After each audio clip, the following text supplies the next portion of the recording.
රශ්මි rose අපි අද හදනවා උළුන්දු වඩේ. පිලිපීන තියෙනවද උළුදු වඩේ? එහි තියෙන්නේ ඩෝනට්ස් අන්නේ. එහෙනම් හදන කමු.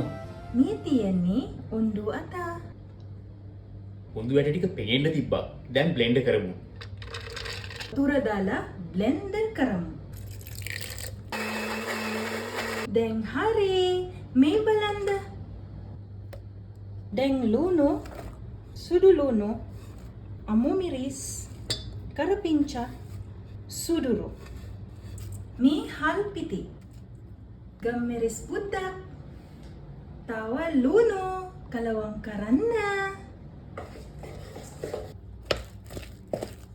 ඔයාලා දන්නවද ෂේක් එක හදන්න? අත තව තුර ගෙවා.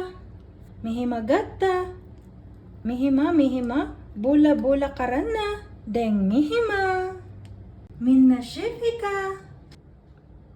දැන් ගම්පුරු තෙලේ බදෙන්ද.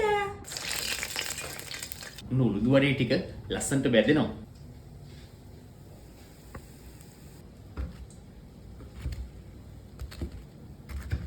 ರೋಸ್ಗೆ ಒಲ್ಲೊಂದು ವದಿ ಲಾಸ್ತಿ.